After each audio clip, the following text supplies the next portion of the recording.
Hi you guys, if you want to learn how to make my easy and delicious chicken crunch wrap, stay tuned.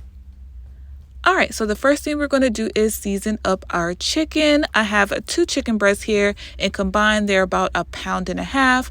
And I'm going to season them up really well with some salt, some pepper, some onion powder, garlic powder. Y'all know those are my go-to seasonings when I'm cooking pretty much anything, but I'm also going to be adding some cumin and 1 packet of Sazon. I'm just using 1/2 of that packet on one side. I'm going to flip my chicken over and season it with the same exact seasonings in the remainder of that Sazon packet.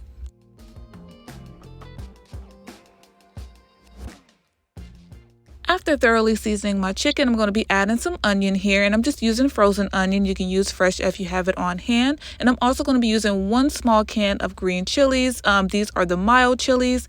They are not spicy to me at all. My kids were able to eat it. They're 10 and 6, and they have no problem with eating the green chilies. It wasn't spicy at all. And y'all, don't laugh at my crock pot.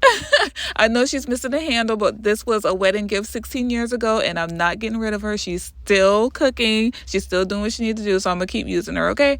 So I cooked my chicken on high for 4 hours, and look how tender, like it literally shred like butter, you guys. Nice and tender after that 4-hour mark. So now let's go ahead and build our crunch wrap. So I have a burrito tortilla here, and there's no like right order to do this, but I'm putting down a little bit of cheese first, and then my chicken. My husband likes spice, you guys, so I'm just using this Tabasco Sriracha on top of the chicken. I'm dolloping a little bit of sour cream, just like so, and then some lettuce, some shredded lettuce, and then a little bit more cheese. And instead of shredded cheese, you can also use nacho cheese if you like that. And on top of that, I'm adding a little bit of salsa. And for the crunch factor in the crunch wrap, I'm using some Doritos. Now, I've done this several times. I've used tostadas instead of Doritos, but they seem to like the Doritos better. So that is what I'm using for this recipe. So I'm just going to simply close it up just like so. I'm going to show you guys one more time. So I have all of my filling here,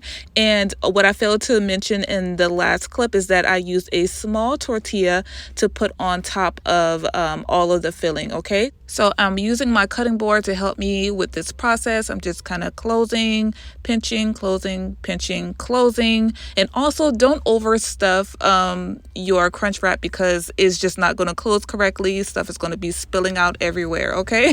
So we're moving over to the stove. I sprayed both of my pans really lightly with a little bit of oil, and we're just going to toast these crunch wraps for maybe 2 to 3 minutes or so on both sides on low heat until they're nice and golden brown, just like so, and the cheese is nice and melted on the inside. Just going to go ahead and put that on my cutting board, cut it in half, and that is it, you guys. My easy and delicious chicken crunch wraps.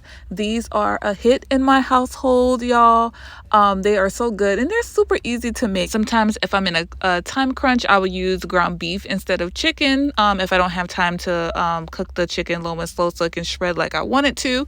But either way, it is absolutely delicious, and again, super easy to make. The chicken is juicy, delicious, and flavorful. You get the crunch from the tortilla being toasted. You get the crunch from the Doritos on the inside. The cheese is ooey gooey. All of the elements just work so nicely together, y'all. This is so good. I hope y'all enjoyed this video. Let me know what you think about it in the comments below. Also, check out my food playlist for other easy and delicious recipes, and I will see y'all on the next one. Until then, bye.